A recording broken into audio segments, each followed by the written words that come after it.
This is a offense known as criminal sexual conduct, 3rd degree, punishable by up to 15 years in prison, mandatory AIDS and STD testing, DNA to be taken upon arrest. Defendant has a right to a trial by judge or jury. He has a right to a lawyer. He's exercised that right. Have you entered an appearance, sir? I did, Your Honor. We tendered it to the clerk this morning. All right. Should be in the computer. And defendant has a right to remain silent. Anything he says orally or in writing can be used against him in court.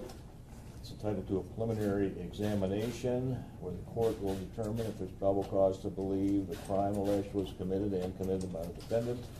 Examination will be set for June 22nd, 9 a.m.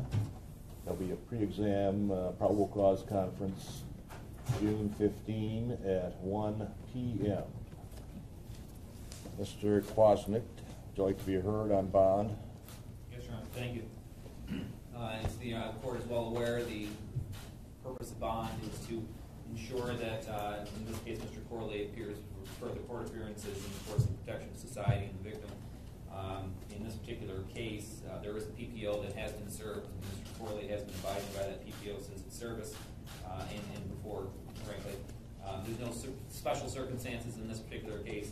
However, with the seriousness of the charges, we're asking for a $50,000 cash surety bond. Thank you. Mr. Shea, would you like to be heard on bond? Yes, Your Honor. Thank you.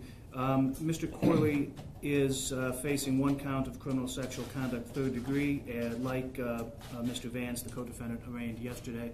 As the prosecutor has already alluded to, the purpose of bond is to ensure the safety of the community and that Mr. Corley will appear at all future court proceedings. In terms of danger to the community, he's never been in trouble before. This is the first time he's faced a criminal charge. The court, he has denied the allegations. When the allegations arose, he consented to a police interview. He consented to them taking his phone, searching his phone, gave him his passwords.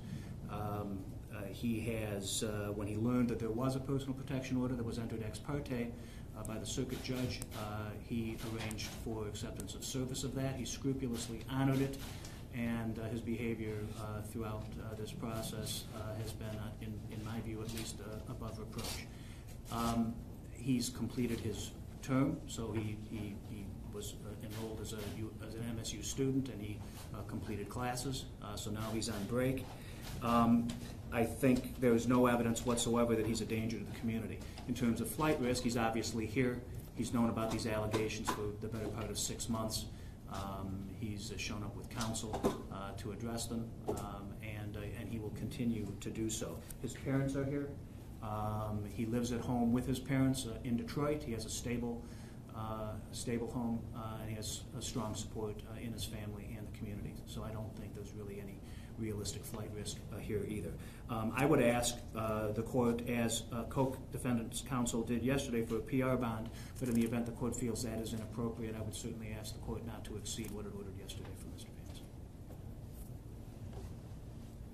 I don't see that the circumstances are, from what little I know, different from Mr. Vance's circumstances yesterday. The court will permit a $10,000 10% bond.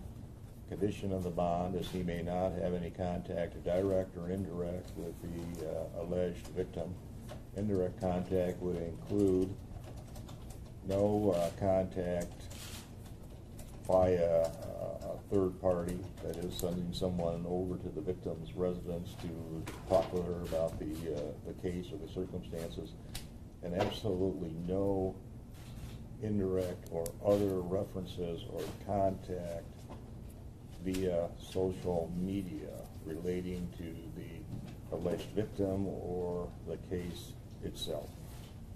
Violation of a bond condition, no contact provision, could mean arrest without a warrant and cancellation, revocation of the bond. Thank you, Judge. We'll leave the restrictions at this point. Thank you, Judge.